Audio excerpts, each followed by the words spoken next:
warahmatullahi wabarakatuh.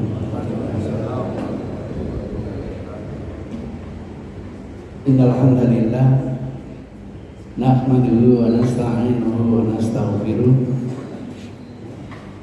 wa na'udzu billahi min shururi anfusina wa min sayyiati a'malina. May yahdihillahu fala mudilla lahu wa may yudlil fala hadiya lahu. Wa nusalli wa nusallim ala rasulil karim wa ala alihi wa sahabatihi wa man ihtada bi hadihi ila yaumiddin. Amma ba'du. Di dalam kitab Al-Wajiz yang cukup tebal itu, saya membaca ada judul yang menarik bahwa hukum tahiyatul masjid itu adalah wajib. Tentu kita penasaran, apa sih kira-kira yang dijadikan landasan atau dalil atau argumentasi kok hukum tahiyatul masjid menjadi apa? Wajib. Di buku itu saya temukan ada dua dalil yang diketenakan. Yang pertama, hadis yang diriwayatkan oleh Abu Qatadah.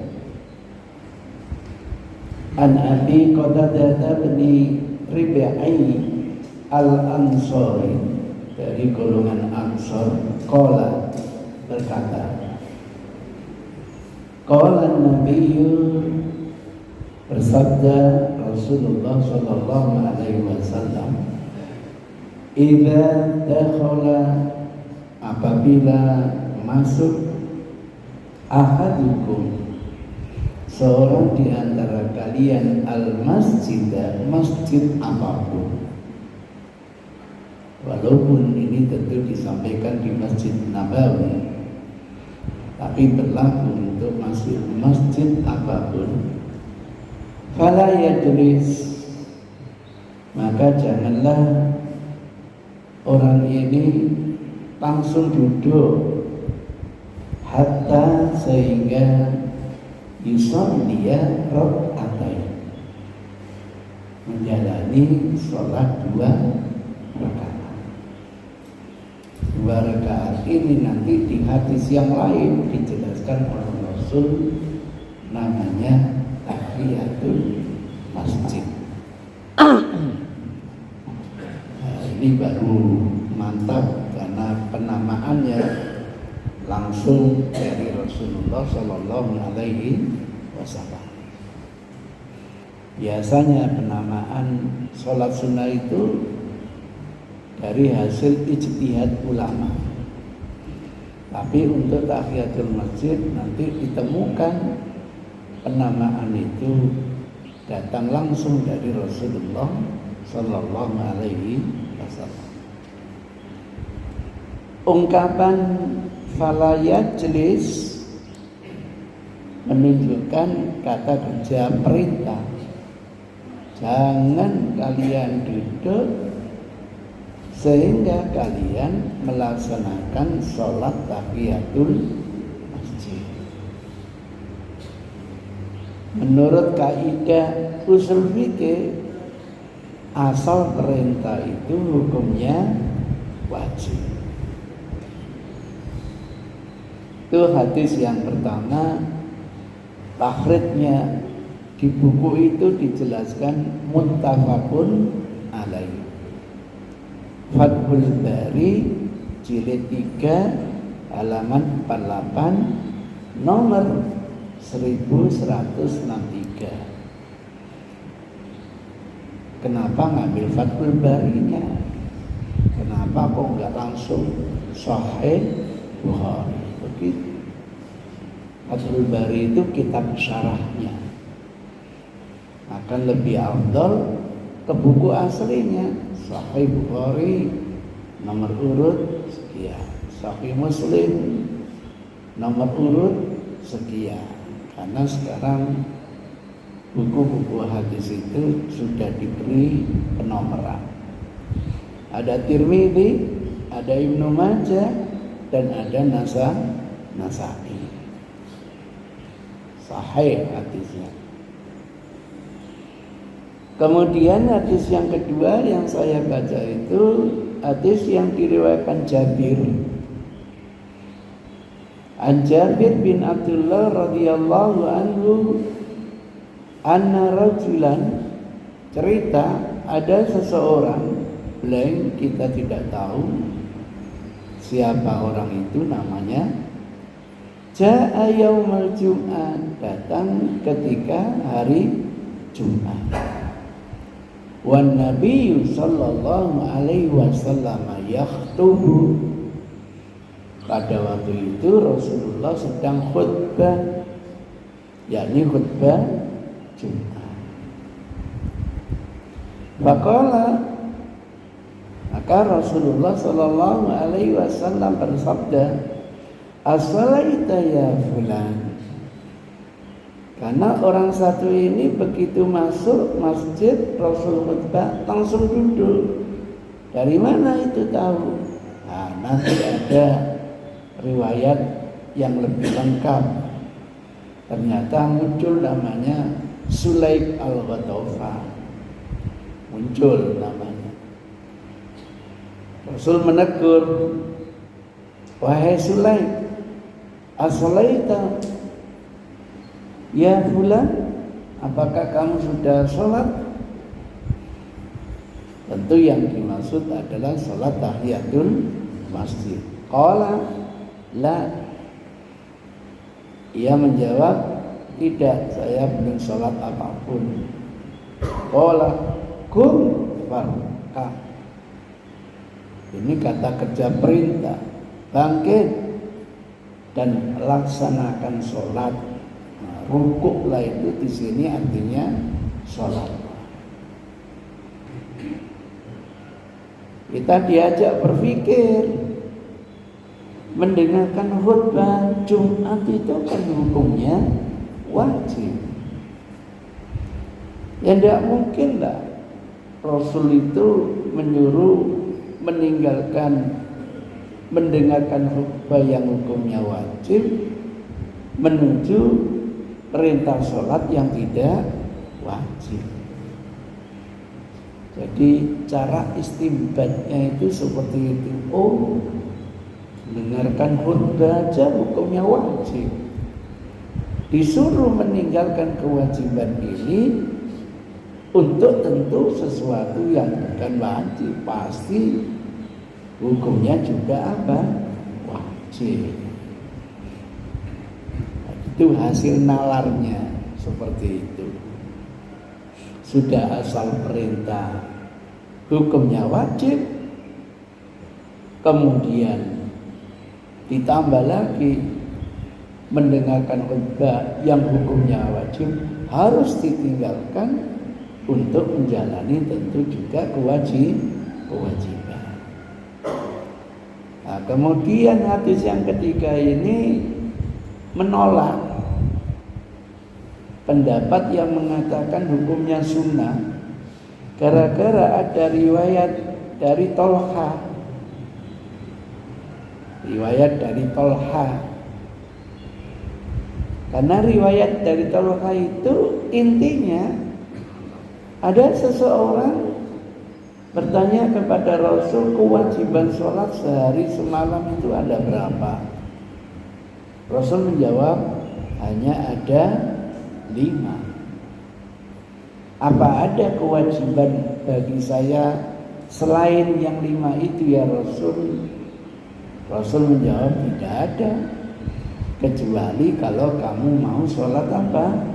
Sunnah. Ini yang sering dipakai, bahwa tahiyatul masjid karena tidak masuk yang 5 hukumnya apa? Sunnah. Maka di buku itu dijelaskan bahwa hadis seperti ini tidak bisa menafikan kewajiban tahiyatul masjid, karena dianggap hadis ini adalah untuk mu'allaf. Nah, gitu. di buku itu. Pantaslah untuk mu'alaf itu sementara kasih kewajiban 5 dulu. Tapi nanti kalau sudah Masya Allah Islamnya kuat, apalagi ketua takwir, itu harus ada kewajiban-kewajiban yang lain. Nah, itu caranya. Kadang-kadang orang itu mendebat, kemudian diberi jawabannya. Kalau Anda mengatakan yang wajib hanya 5, hadisnya sahih, cuma makomnya itu untuk mu'alaf, nah gitu. Itu keterangan di buku itu. Dan tidak berlaku untuk orang-orang yang bukan apa? Mu'alaf. Nah, kebiasaan saya coba untuk kembangkan lagi. Alhamdulillah ternyata dalil-dalil yang bisa ditambahkan itu banyak gitu. Tapi tidak ada di dalam buku itu. Ada riwayatnya Qatadah yang tadi kita sudah paparkan. Kemudian ada riwayat dari Abu Qatadah lagi, tapi dengan redaksi yang beda. Berarti yang diceritakan itu kasus yang berbeda. Rasul itu ternyata tidak mengungkapkan sekali, mengungkapkan beberapa kali, yang itu dengan redaksi yang berbeda.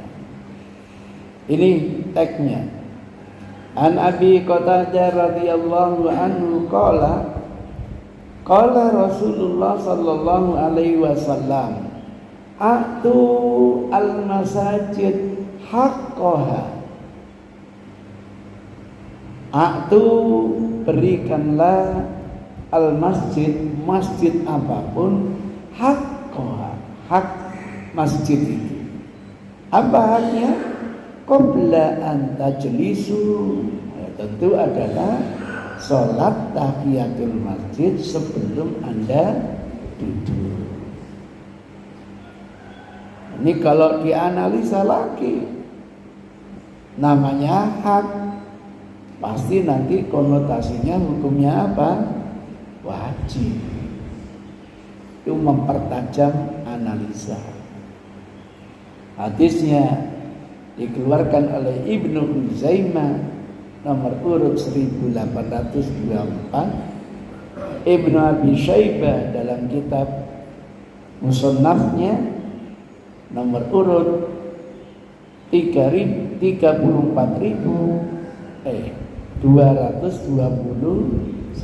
keliru, 3422. Kemudian Dailami nomor urut 353. Nah, saya koreksinya.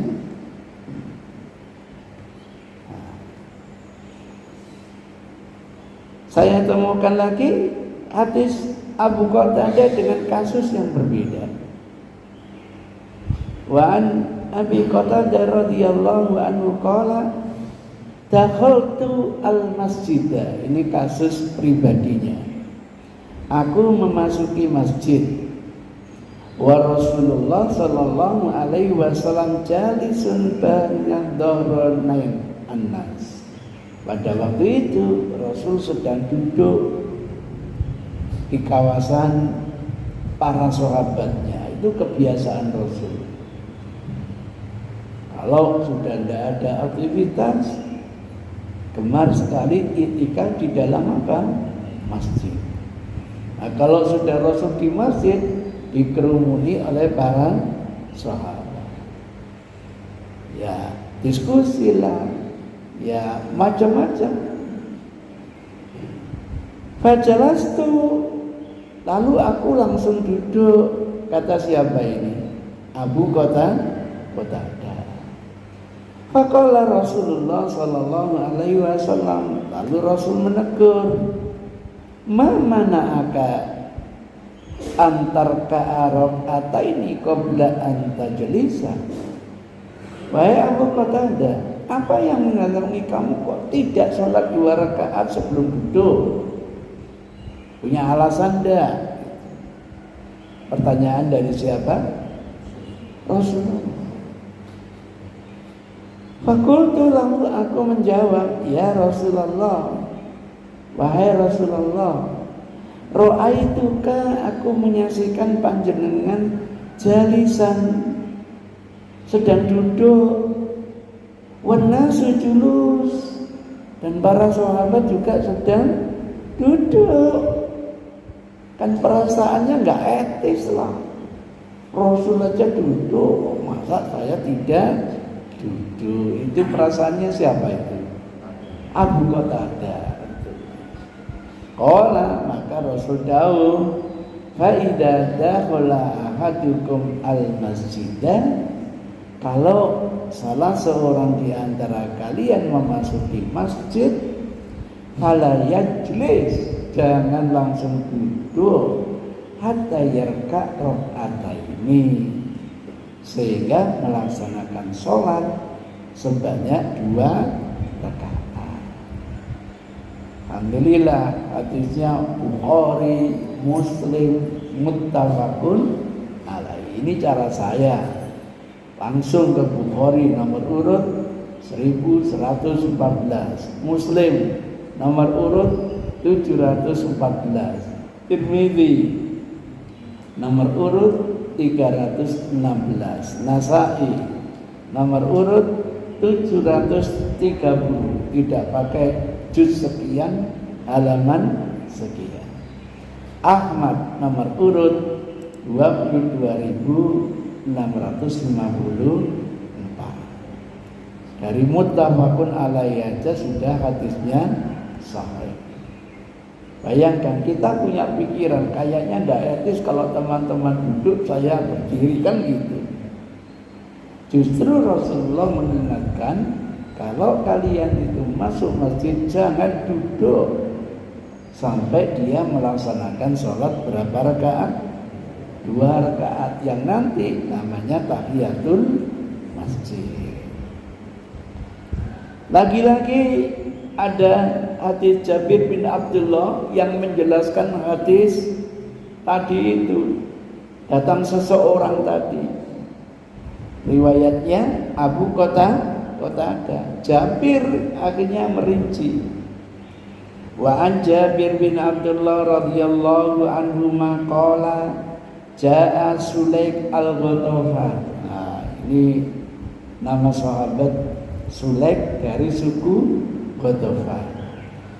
Radhiyallahu anhu yaumal Jum'ah. Kasusnya datang ke masjid di hari apa? Jumat.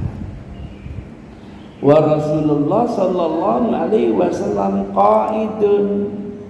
Waktu itu Rasul sudah duduk di mana? Alal mimbar. Oh, berarti Rasul sudah naik mimbar. Kalau naik mimbar sebelum duduk sudah mengucapkan apa? Salam. Kalau sudah mengucapkan salam baru dikumandangkan apa?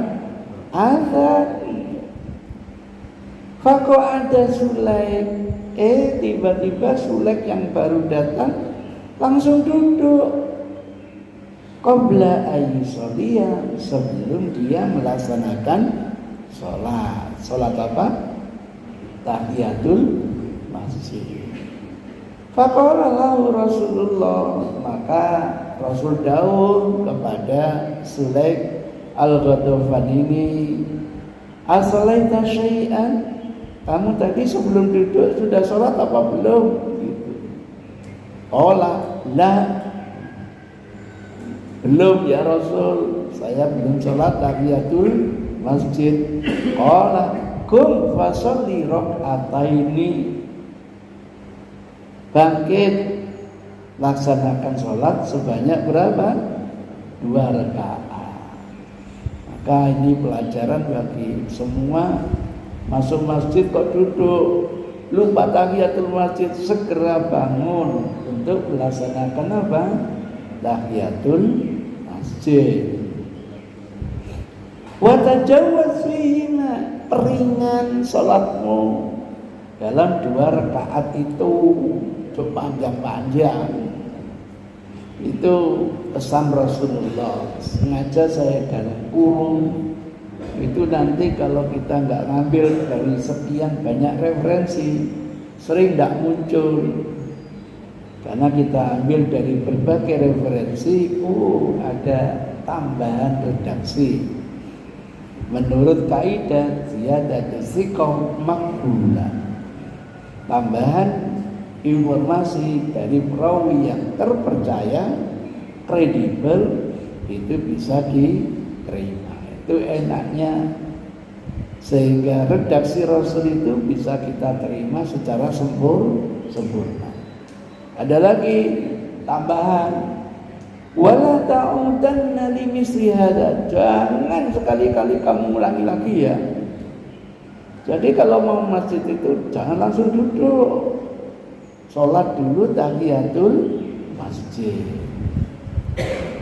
Summa aqbala Rasulullah sallallahu alaihi wasallam al-nas, kemudian Rasulullah menghadap umat. Nah, itu begitu. Kalau Rasul Daud selalu begitu menghadap umat. Awalnya hanya menghadap Sulaik al-Watawfan karena lagi diskusi dengan Sulaik. Selesai ngomong dengan Sulaik, sekarang menghadap umat. Karena apa? Khitab ini, pembicaraan ini akan disuguhkan kepada seluruh umat, bukan kepada Sulaik. Apa kata Rasul? Idza jaa ahadukum yaumal jum'ah, kalau salah seorang di antara kita masuk masjid di hari Jumat, wal imamu yahtub, walaupun imam sedang apa? Khutbah, fal yusalli rak'ataini, supaya melaksanakan sholat sebanyak 2 rakaat. Wal yatajawwaz fihima, supaya memperingan sholat 2 rakaatnya. Summa liyajlis, kemudian baru silakan duduk mendengarkan apa? Khutbah. Ini lebih rinci. Kemudian ini Masya Allah, Bukhari ada, Muslim ada, Nasa'i ada, Ahmad ada, Ibnu Hibban ada, Daraqutni ada. Itu biar lengkap informasi dari Rasul. Kalau gitu hadis ini sahih atau dhaif? Sahih, muttafaqun alaihi. Saya temukan lagi, itu kebiasaan saya mencari siapa saja yang terlibat di dalam periwayatan ini, biar ilmu kita ini mumpuni, tidak parsial. Jabir lagi, an Jabir bin Abdullah radhiyallahu anhu maqala, kunna inda Rasulillah, waktu itu kami bersama Rasul yauman, di suatu hari. Qala, akhirnya Rasul bersabda, adakhalta masjidah, apakah kamu sudah masuk masjid? Qultu na'am, iya. Qala as-shalaita fi, apakah kamu sudah sholat? Qultu la, belum. Qala, maka Rasul dawuh, madhab farka rokatani, yuk sana kamu sholat dulu 2 rakaat. Ini gara-gara dia masuk masjid tapi tidak melaksanakan tahiyatul masjid. Masya Allah, hadisnya dikeluarkan Bukhari, Muslim, Ibnu Huzaimah, laki-laki muttafaqun alaihi.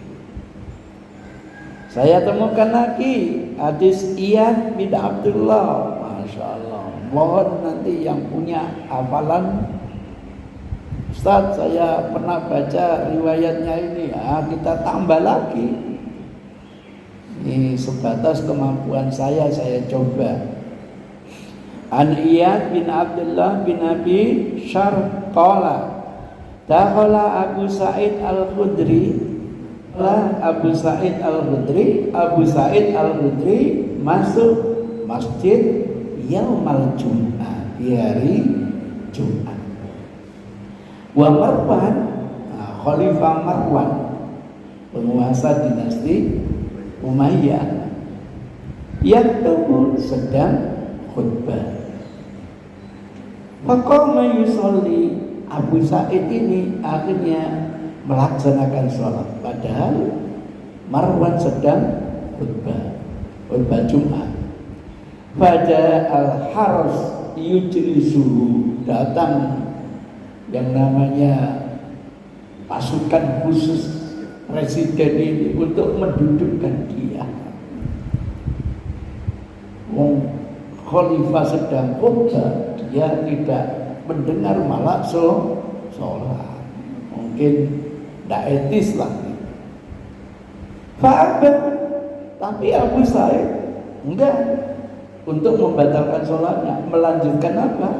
Sholat, hatta sholat, sampai dia sholat. Padahal suruh duduk oleh asistennya ini, oleh pasukan khusus Kopassus ya. Tapi dia tetap melaksanakan sholat. Falamman sarafa atainahu, ketika usai kami mendatangi Abu Sa'id. Hebat ini, berani-beraninya di hadapan khalifah seperti itu. Fakulna, maka kami berucap, rahimakallah, semoga Allah merahmati kamu. Ini biasanya untuk menegur temannya yang keliru dalam pandangannya. Semoga Allah merahmati kamu, padahal keliru temannya gitu. Jadi dalam pandangan teman-temannya, karakter Abu Sa'id itu tidak benar gitu. Ingkatu tayaqau bika, hampir-hampir mereka itu akan melukai kamu tadi itu. Menasihati kepada siapa? Abu Sa'id setelah selesai sholatnya. Faqala, maka Abu Sa'id mengatakan, ma kuntu li'adrukahuma, selamanya saya tidak akan meninggalkan 2 rakaat tahiyatul masjid. Ba'da syai'in ra'aituhu min Rasulillah sallallahu alaihi wasallam, setelah saya menyaksikan sendiri dari perintahnya Rasulullah sallallahu alaihi wasallam. Summa dzakara anna rajulan jaa yaumal jum'ah fi hayati badati Rasulullah sallallahu alaihi wasallam yaktubu yaumal jum'ah. Dia cerita dulu itu ada orang yang datang ketika Rasul sedang khutbah Jumat. Siapa namanya? Sulaik al-Utawah. Faqala lahu Rasulullah, maka Rasulullah walaupun sedang khutbah tetap mengatakan, asalaita, kamu sudah sholat wahai Sulaik? Qala la, katanya tidak. Qala sholli raka'ataini, padahal Rasul sedang apa? Khutbah. Maka saya tidak akan meninggalkan walaupun berhadapan dengan Khalifah Marwan. Masya Allah. Itu sahabat, kalau sudah yakin tuntunan sekecil apapun, namanya ihya'u sunnah, menghidupkan sunnah, padahal berhadapan dengan penguasa. Dikeluarkan Abi Dawud, Tirmidzi, Nasa'i, Ahmad. Kemudian ini yang terakhir, hadis yang diriwayatkan Abu Dzar Al-Ghifari. Wa an Abi Dzar radhiyallahu anhu qala dakhaltu al-masjidah. Ini kasus pada pribadinya. Aku pernah memasuki masjid. Faidah Rasulullah sallallahu alaihi wasallam jalisun wahdahu. Pada waktu itu Rasul duduk sendirian. Itu Rasul. duduk sendirian. Faqala, lalu Rasulullah bersabda, ya Abu Dzar, menegur saya, wahai Abu Dzar, inna lil masjidi tahiyyah. Ketahuilah, setiap masjid itu punya kehormatan. Tahiyat itu artinya apa? Kehormatan. Fa inna tahiyyatahu raka'atan. Tahiyatnya masjid sebanyak 2 rakaat. Jadi penamaan tahiyatul masjid itu datang dari Rasulullah. Fakum farka'uma.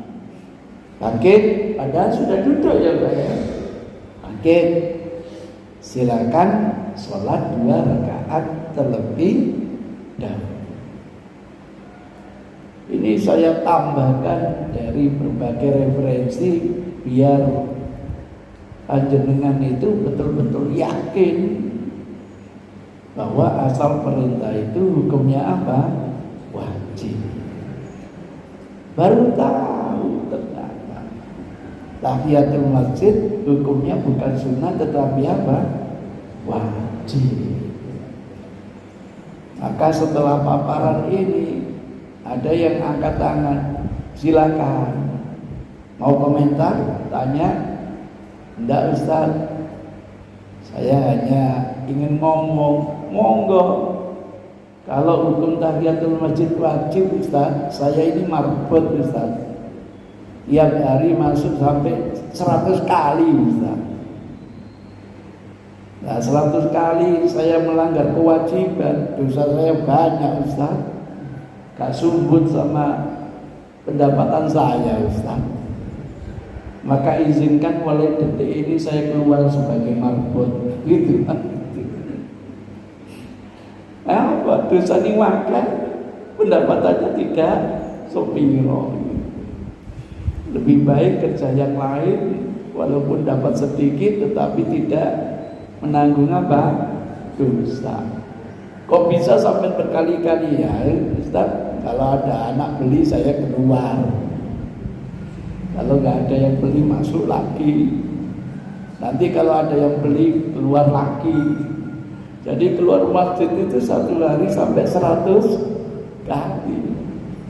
Dosa sekali berapa? Kali 100 berapa dosanya Pak? Karena melanggar apa? Kewajiban. Ada yang berkomentar?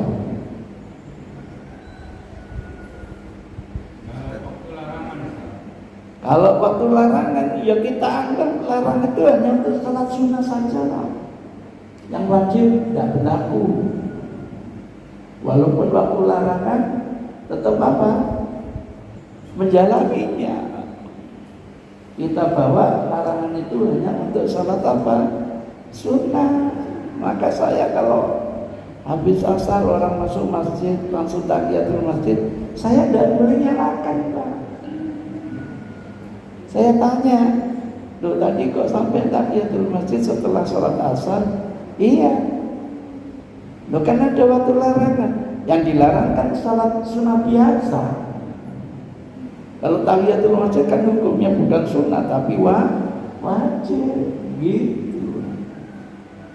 Bagi yang hukumi sunnah lain, daripada saya menjalani sunnah berhadapan dengan larangan, mendingan saya tidak menjalani sunnah. Maka bergantung bagaimana ijtihadnya. Itu yang kebiasaan saya kalau ditanya, Ustaz, saya masuk masjid setelah asar, gimana hukumnya? Saya tanya dulu, tahiyatul masjid menurut sampean itu sunnah atau wajib? Sunnah Ustaz. Kalau sunnah lebih baik tinggalkan yang sunnah daripada berhadapan dengan larangan. Begitu. Tahiyatul masjid menurut saya wajib. Nah, kalau gitu jalani. Berarti sunnah itu berlaku larangan itu berlaku untuk sholat sunnah. Begitu caranya. Nah, itu ceritanya. Jadi kesimpulannya wajib atau sunnah Pak? Sunnah aja ya Pak ya. Enak. Sudah dijelaskan sekian banyak hadis masih sunnah saja. Mohon maaf Bapak Ibu, saya ini membaca fikih lintas mazhab. Ya, kalau ada hal-hal yang seperti ini, kok saya belum pernah ya membaca mazhabnya Daud Dhahiri, Ibnu Hazm, Imam Syafi'i, Imam Malik yang mewajibkan tahiyatul masjid. Gitu. Ini bahayanya kita belajar hadis. Sering istinbat hukumnya itu bermasalah. Memang kaidah asal perintah itu hukumnya wajib, itu kaidah yang ditawarkan oleh ulama. Tapi nanti ada yang bilang asal perintah belum tentu wajib, bro. Kecuali kalau ada sanksi, ya gitu. Jadi ini bukan hadis asal perintah hukumnya wajib, itu bukan hadis, kaidah berpikir gitu. Itu ceritanya. Kalau hadis selesai. Nah, nanti ulama kecuali ada korina yang memalingkan wajib mungkin menjadi sunnah, memalingkan wajib menjadi mubah. Nah kebetulan tidak ditemukan korina menurut penjelasan dari penyusunnya. Karena tidak ditemukan korina, kembali ke hukum asal adalah hukum wajib. Ketika itu cara berpikirnya yang memalingkan, yang dianggap memalingkan tadi adalah hadisnya Tolha. Coba sekarang diperhatikan. Ini hadisnya Tolha yang katanya hanya untuk mu'alah. Saya datangkan utuh, panjang hadisnya, nggak boleh padahal sepotong itu nggak boleh. Bahaya. Itu nanti khawatir yu'minu, iman sebagian ayat, ingkar terhadap ayat yang lain. Bahaya gitu. Cara seperti ini sering saya temukan. Ngambil dicomot sebagian, lupa terhadap sebagian yang lain. Sekarang saya baca, mudah-mudahan nanti bapak-bapak, ibu-ibu bisa memahami. An Tolha bin Ubaidillah, ini yang katanya mu'alah. Qala ja'a rajulun, datang seseorang, min ahli Najd, dari penduduk Najd, ila Rasulillah, menghadap Rasul, sa'irur ra'si. Ciri khasnya ini rambutnya gimbal kayak Don King gitu. Ya Allah. Yusma'u dhawiya sautihi, suaranya berngeng-ngeng. Iya. Wala nafqahu ma yaqul, kami itu loh tidak paham apa yang ia katakan. Nggak pernah ketemu orang seperti itu. Oh, ada salah satu bahasa di Afrika itu kalau waduh, ngono ya paham kodone. Itu ceritanya. Hatta dana, sehingga orang ini mendekat min Rasulillah sallallahu alaihi wasallam, kepada Rasul. Dari sini saja. Kira-kira ini mu'alaf atau bukan? Kira-kira jenenge kira-kira mu'alaf ya? Kalau saya enggak, Jibril yang datang. Tanda-tandanya itu seperti ketika kedatangannya di Mekah. Rambutnya juga, suaranya melengking, kita tidak paham apa yang dia katakan. Inilah perlunya namanya tahfidz secara sempurna. Datang menghadap Rasul. Ketika periode Mekah ditanyakan rukun apa? Iman. Tanya rukun Islam. Tanya tentang ihsan. Tanya tentang apa?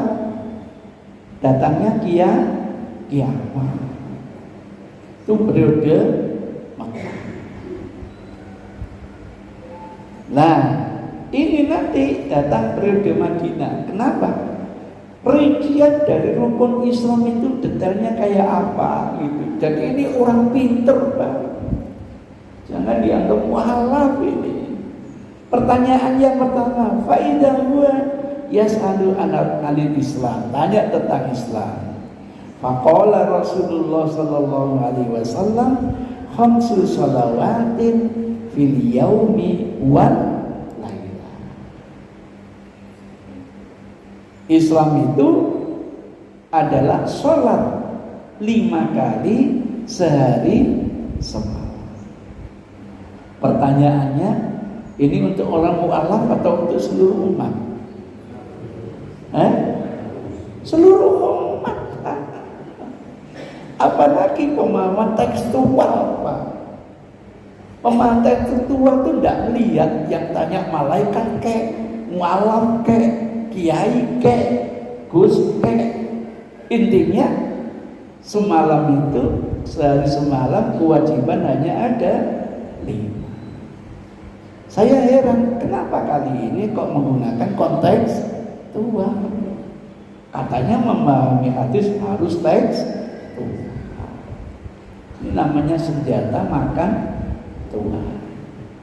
Jadi kalau mereka memahami kontekstual tidak apa-apa. Kalau kita memahami kontekstual, jil, aduh, repot. Wa idza yasalu anil insan, kemudian Rasul jawab, sholat 5 kali sehari semalam. Faqala hal alayya khairuhu, kata malaikat, apakah ada kewajiban selainnya, selain 5 itu? Oh la, tidak ada. Illa anta tawwa'a, kecuali kalau kamu sholat apa? Sunnah. Tahiyatul masjid masuk yang 5 apa tidak, Pak? Enggak. Karena tidak masuk yang 5, wajib apa tidak? Enggak. Ini korina. Itu ceritanya. Jadi tidak asal perintah, mesti hukumnya apa? Wajib. Summa qala Rasulullah sallallahu alaihi wasallam, lalu Rasul menandakan penjelasan, wasiyamu Ramadan. Jangan lupa nanti puasa Ramadan. Di riwayat lain tanya Jibril, kewajiban apa lagi dalam Islam? Dijawab oleh Rasul, ada puasa Ramadan. Tanya, hal halayya ghairuhu, ada tidak kewajiban puasa yang lain selain puasa Ramadan? Qala la illa anta tawwa. Kalau gitu selain puasa Ramadan hukumnya apa? Sunnah gitu. Kalau ini hanya untuk mualaf, nanti ada perintah puasa Senin Kemis. Asal hukum perintah hukumnya wajib. Mati bagi ketua takmir wajib. Yang nggak wajib mualaf, kan gitu. Masya Allah. Nanti ada lagi puasa B, perintah. Asal perintah hukumnya wajib. Ini tidak bisa menjadi penghalang. Karena apa? Untuk mualaf mati. Puasa apa lagi? Puasa 6 hari di bulan apa? Syawal. Asal perintah hukumnya wajib lagi. Yang nggak wajib siapa? Mualaf lagi. Apa begitu? Itu yang sering saya ingatkan. Baca hadis silakan, istinbat hukum, tanya kepada ahli, nggak sembarangan. Adzkarallahu Rasulullah zakat, karena ditanya apa lagi ya Rasul. Rasul menjawab zakat. Aqala hal alayya ghairuha, ada ndak kewajiban harta selain zakat? La, kata Rasul, tidak ada. Illa anta tawwa'a. Tuh, yang bertanya orang pintar ini Pak. Jadi bukan hanya tanya sholat, tanya tentang puasa, tanya tentang apa? Zakat. Ada selain zakat? Tidak ada, kecuali kalau kamu ini yang sunnah. Oh kalau gitu infak wajib apa tidak Pak? Enggak wajib. Itu ceritanya. Padahal ada perintah dalam Quran supaya infak, walaupun dalam kondisi kita kaya maupun dalam kondisi kita miskin. Alladzina yunfikuna amwalahum fis sarra wad dharra. Ini perintah Quran. Kira-kira asal perintah hukumnya wajib enggak? Nah, kalau mu'alaf tadi dianggap hanya untuk mu'alaf, selain mu'alaf berarti hukumnya apa? Wajib lagi. Nah, itulah berbahaya. Wajah hadisnya tidak tanya tentang haji. Kenapa? Belum disyariatkan haji. Oh, ini orang pinter Pak. Pertanyaan orang pinter, bukan mu'alaf. Inilah hadis yang bisa memalingkan perintah-perintah tahiyatul masjid dari wajib menjadi apa? Sunnah. Gitu cerita. Saya tambah lagi, oleh-oleh Isra Mi'raj itu apa? Kewajiban sholat sehari semalam berapa? 5 kali. Untuk mu'alaf ini? Enggak. Untuk seluruh umat Islam, yang mu'alaf iya, yang enggak mu'alaf iya, hanya 5. Itu kewajiban sholat sehari semalam. Maka selain 5, hukumnya tetap apa? Sunnah. Jangan kaget. Pola pikir Abu Hanifah itu sholat witir hukumnya wajib gitu. Ditemukan hadis innallaha amaddakum bisolat, Allah memodotkan buat kalian menambah dengan sholat, yakni sholat apa? Witir. Nanti ada hadis al-witru haqqun, begitu dan sebagainya. Sehingga menurut ijtihad beliau hukumnya bukan sunnah tetapi apa? Wajib. Tapi bagi orang yang ngerti fikih enggak bingung. Karena Abu Hanifah itu punya istilah khusus. Ada istilah wajib, ada istilah fardu. Maka wajib versinya Abu Hanifah, sunnah muakkadah versinya jumhur. Tetap hukumnya apa? Sunnah. Begitu. Cuma sunnah yang mendekati kepada apa? Kewajiban. Itu memahami istilah khusus itu memang enggak gampang. Nah, dengan paparan seperti sampai saya tambah, Mu'adz bin Jabal dikirim oleh Rasul ke negeri Yaman untuk mengajari apa? Sholat sehari 5 kali. Apa ini hanya untuk mu'alaf? Enggak, untuk seluruh umat Islam. Nah, dengan paparan seperti ini setelah ditimbang-timbang, kira-kira endingnya itu, kira-kira kalau berani yimpulkan, tahiyatul masjid hukumnya jadi wajib atau sunnah?